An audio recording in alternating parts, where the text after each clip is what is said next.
media pet influencers are growing in prominence in the mainstream and are set to only rise in the upcoming years. Some of the pain points and the void in this industry can be tackled by understanding the enormous potential that they hold to influence pet parents, impacting the progress of the pet market. In order to understand the presence, power, and real-time results that pet social media influencers showcase, we have a presentation today on influencer marketing in pet industry. For this presentation, I would like to invite on stage Mr. Hitesh Sharma and Mr. Akash Bhaskar. Mr. Hitesh is a pet influencer who shares cat content and travel content with Plowy the cat on Instagram with more than 100,000 followers. That's really commendable. Yeah, you see, you can clap. And Mr. Akash, he runs a page called Scotch Villa. May I request both of you to come on stage, please?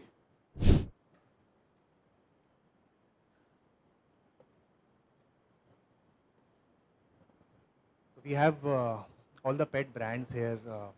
So there's always a need of having influencers who can promote the pet brands and reach out to the right audience to kind of sell the products. So we have been doing this community building for last 6 years. We have built around 100,000 people community on our cat account and educating a lot of pet owners to with pet content. And we've also done a travel of around 2.6 lakh kilometer by road to do pet-friendly education of pet-friendly holidays and travel. So our journey has been very exciting. We'll share some good insights today on how influencer marketing for pet brands has been over the last 6 years. Good afternoon. I hope everyone enjoyed the lunch. Then please enjoy our talk now. It's a very interesting topic. I think we both have had a very similar journey, yet different.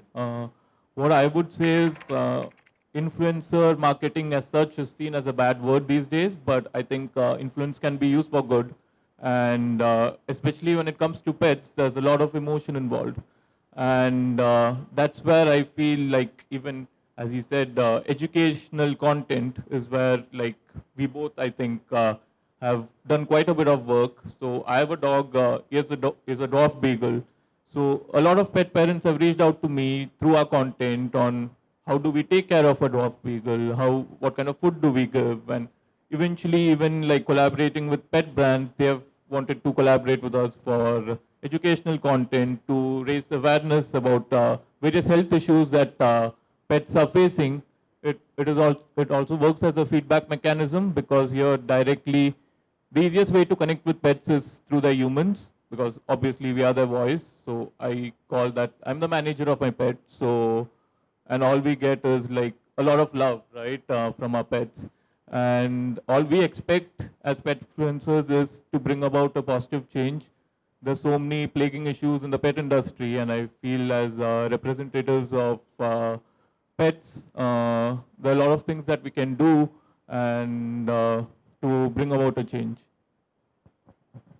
Sure. So when we started our Instagram account with the name of Ploy the cat, we were also a very young pet owner. We did not know anything about how to raise a pet. We got a cat without having a lot of information, what food to give, what kind of the medical care to take for a cat. So over the period, we have learned a lot of things. And that is what we educate another generation of pet owners who come into picture and they try to get information from us. That what food do we feed to our cat? What kind of what are the pet-friendly hotels where people can travel with their pet in different destinations in the country. So there is a community, small niche community of pet owners. To give you a little more context of it, so in India right now there are around 38 million pets across the country. But there is no way to reach out to them to sell your product. There is only one way, you can run Instagram ads on Facebook or some other portals where it's very hard to put that filter that who are the pet owners, who are the pet lovers. But what happens is with pet owners who create Instagram account and they create content. A lot of pet people who have pet in their house, they themselves kind of connect with us and build that community online. And what happens is when we tell them about this food we really love, they tend to believe on it because they have seen our journey of raising a cat or say for you a dog. So they kind of believe the reality of the fact that they themselves are using this product for their pet. So it will be very easy for them to trust on the voice which is coming from a pet owner who now converted into a pet influencer. So there are multiple things. One is how we encourage other pet owners who are now emerging to be a pet parent in the country, and then also kind of making the country more pet friendly. So what I mentioned is that we traveled around 2.7 lakh kilometer by road. A lot of hotels were not pet friendly. Now they are pet friendly because they also understand the growth of the pet industry and the pet. There are 38 million, which I told, pet owners in India right now. So we recently concluded an international road trip also with our pet. We don't leave our pet behind, and we just travel with our pet. So we have seen a lot of experiences with working with brands. So I'll give you one example of a pet food brand only. So we did a real content for the brand, and within 2 days the brand got sold out on the inventory because the reel reached to around 6 million people and everybody wanted to buy the product.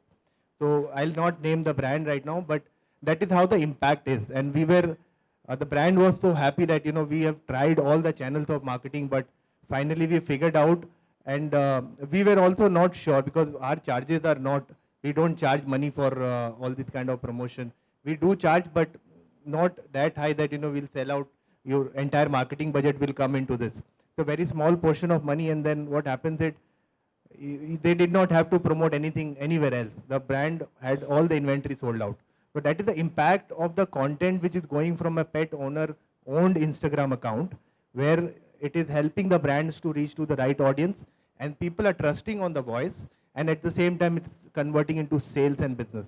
So it's a community building, then converting into business, and overall creating value and making the country more pet friendly and more education about what food, how to take care of your pet, how to travel with your pet, or anything related to your pet.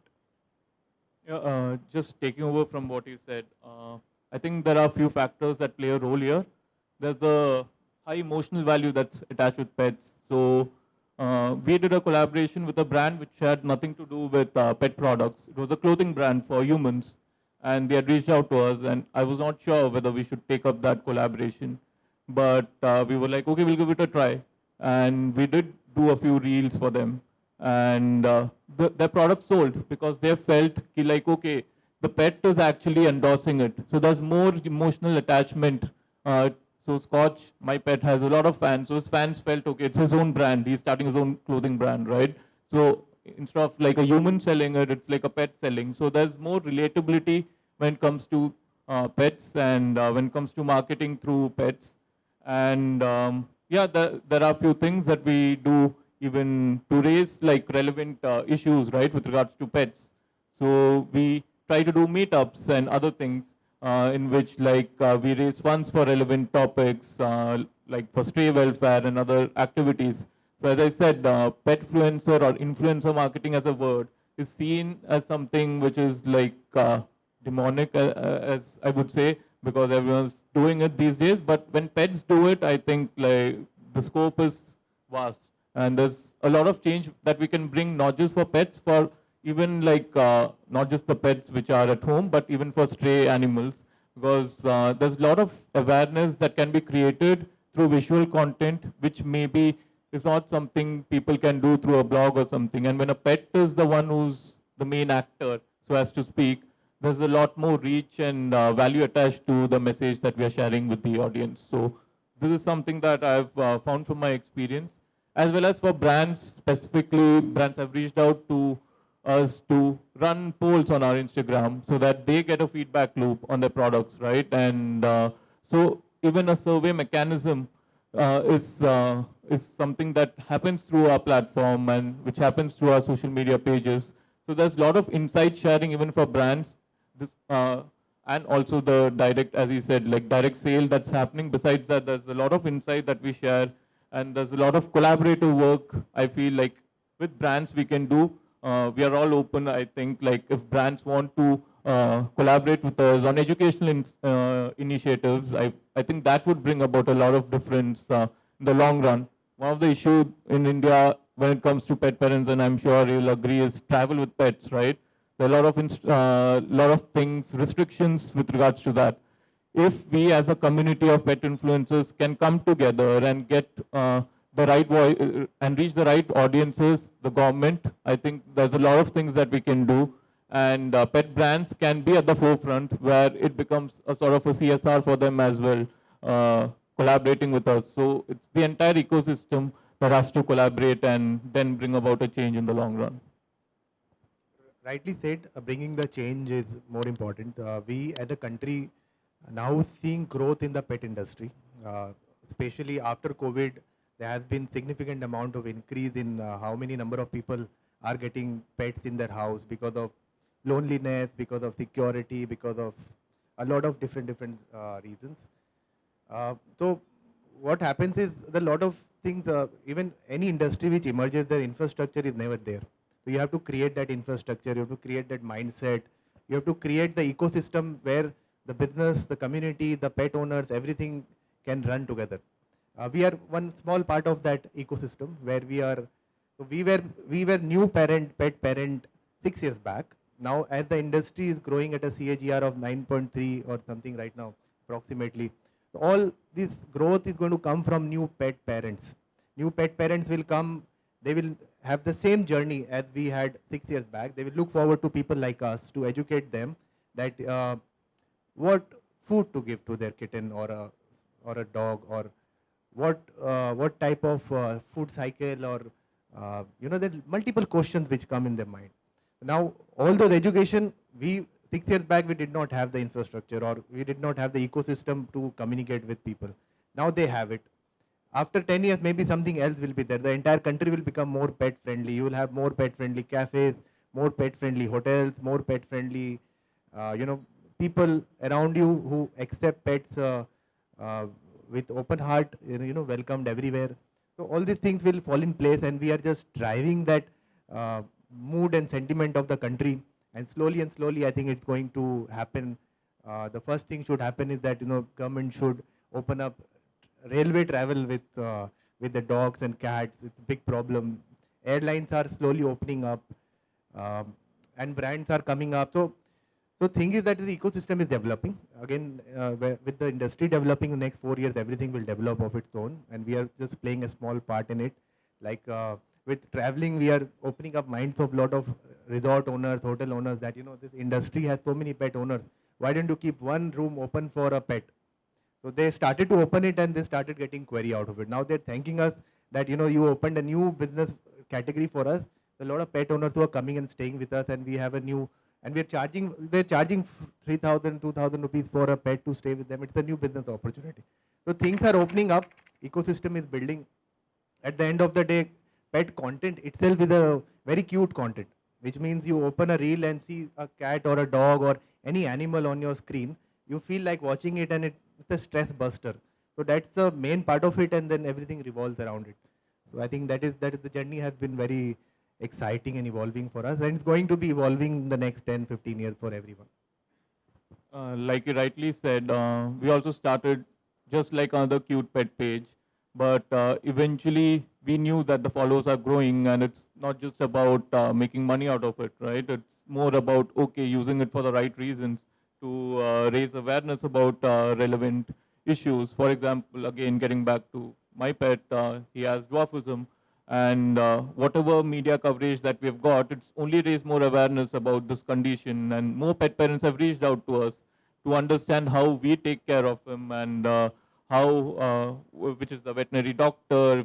I'm from Bangalore, so many people have reached out to me. Even veterinary doctors have found okay, Scotch is a rare breed, and it gives them insights as well. It's not just for the brands, right? Even every pet is unique. I think brands are built based on personalities, and I think each pet has is their own personality, right? It's different from each pet, from their upbringing, and it differs. And there's a lot of insight that we as petfluencers can share.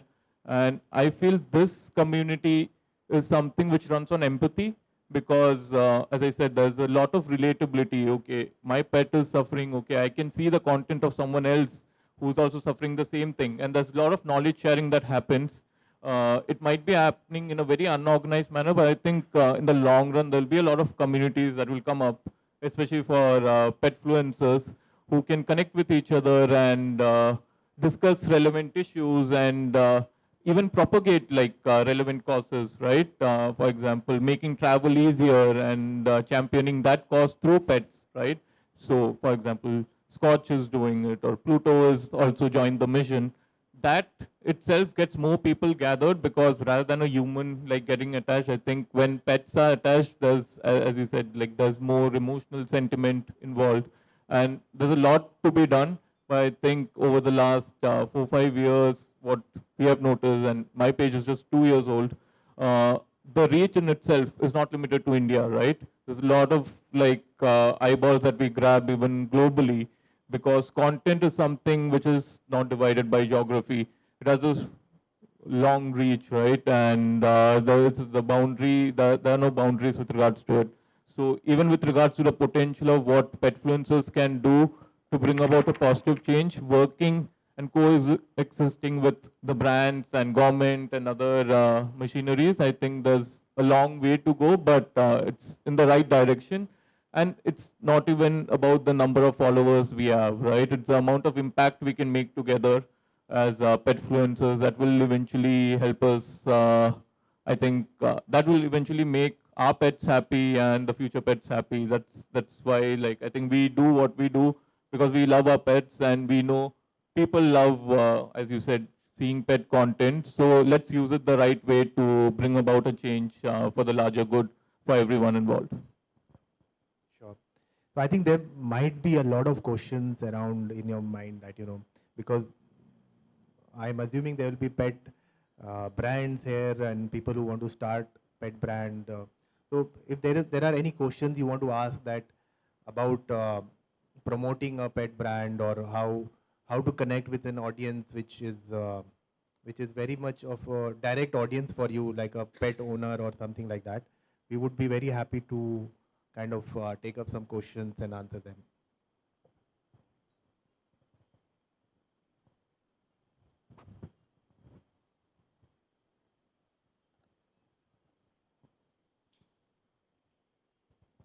Hi. Honestly, this is wonderful because this is, I think, the first time that I am personally witnessing a dialogue between influencers and brands.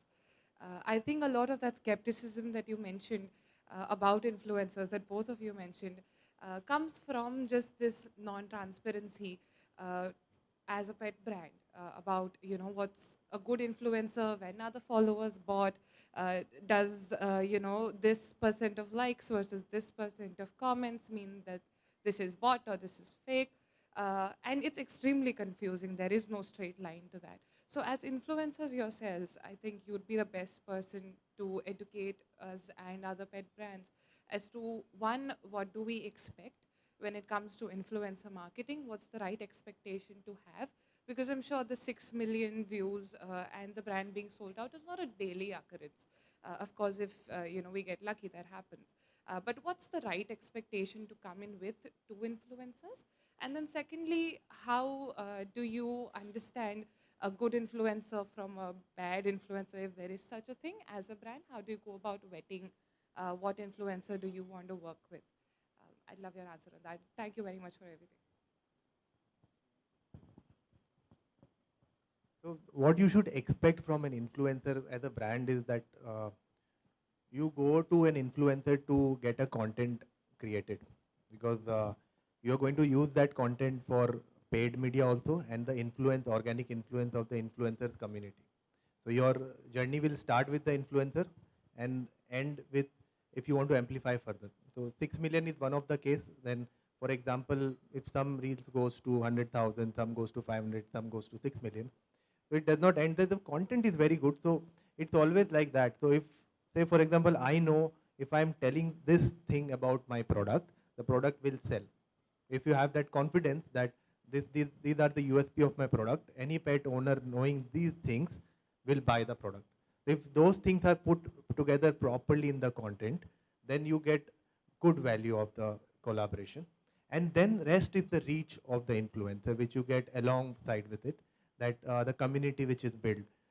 Not all the influencer might be, so you have to choose which influencer you will be working with. That you can probably understand by the kind of community it's built, the comments, people are engaging with the influencer, or how the reach has been over the past 3 months, not the historical one. And and accordingly you can take a call whom you want to work with, not work with. But content is the most important part in it, because ultimately you're doing content creation, and you are paying for content creation, and you take the rights for digital rights to promote it, because that's how it is. I have worked with brands where we've invested around 100 crore rupees also for influencer marketing over 6 months, but we've used all the content to amplify it. Amplify it means, you know, I know if I get this person to talk, say that, this is a sale. So for example, Mintra does it with Hrithik Roshan and everyone. They say, you tell this is the sale live on so and so date. We will promote it on television. We don't want you to put on. So if the influencer is of larger scale, then you can use the face. If influencer is a smaller scale, the payments are also accordingly. Sometimes it's all barter, so there is no problem with it. What I would like to add is with regards to expectation from pet influencers, I think one-off reel is not going to really get a lot of result, right? I think even brands need to look at a more long-term collaboration and have things in place in the beginning on what exactly the mutual expectations are. And sometimes what happens is there's a lot of like creatives involved, right? Inputs involved from that side, and there's a lot of delay that happens, and eventually the output doesn't serve the main purpose. I think being clear upfront from both the sides, the brand as well as influencer, I think that's very important. And looking at it like to create an impact and not just judging based on the number that we eventually yield, right? I don't think so. For example, we have worked with brands where they wanted specific footage of the pet, right? And we cannot make the pet act a certain way, right? Like humans. So those are the things I think even as pet influencers over a period of time we realize ki, like there are some limitations attached to it. There's a level to which we can do, and I feel like even if brands understand that and use it in a, as I said, if there's empathy involved, I think that's very important, especially in the pet care industry, because we are dealing with voiceless souls, right? So we cannot push them beyond a limit. The main thing is being clear about the expectations and working a more long-term strategy rather than a one-off reel to generate huge impact. I don't think so. It would happen, as he said, like once in a while, maybe you'll have a 6 million view hit, but it cannot be the main differentiator, right? So eventually it is about like making things clear in the beginning. And as pet influencers, or like if brands have to get in touch with pet influencers, I think the best way is like you go on social media and you see the recent posts, right? It's very evident out there which are bots and which are the real like followers who are engaging with the content. So eventually it comes down to the team actually doing their groundwork well. And then I think if everything is like mutually discussed and decided in the beginning, I think it becomes much more easier for both the parties to function thereafter, rather than just starting with something and not being clear about it and having a lot of to and fro, which confuses the whole collaboration. Last thing, one line. So it's the most difficult job to do a pet photography or pet video, because you can't make a dog or a cat or any pet act. Human influencer is different. Pet ko, if you say that sit, and then you have to be keep like it's like a National Geographic channel. You have to just sit with the camera on for the day, from day to night, and wait for that action to happen. So it's that difficult. The content is actually very difficult in the pet category. So I think we are running out of time. So we have few more questions, but if you allow, otherwise we can take it offline. I request you to take it offline Sure. during the tea break, please, because Sure. I'm sure the questions will never end, especially with such a juicy topic. Sure.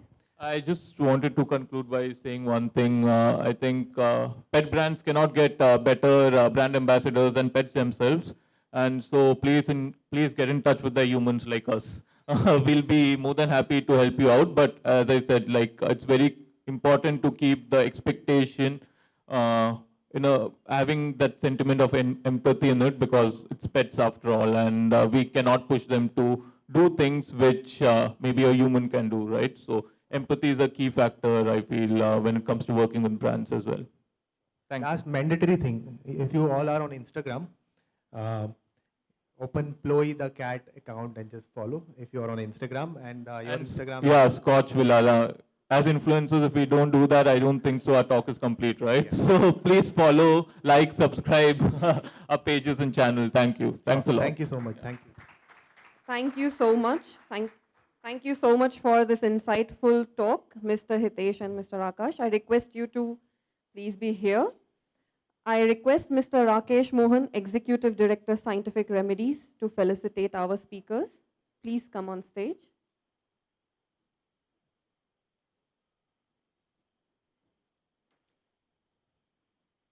Mr. Hitesh Sharma,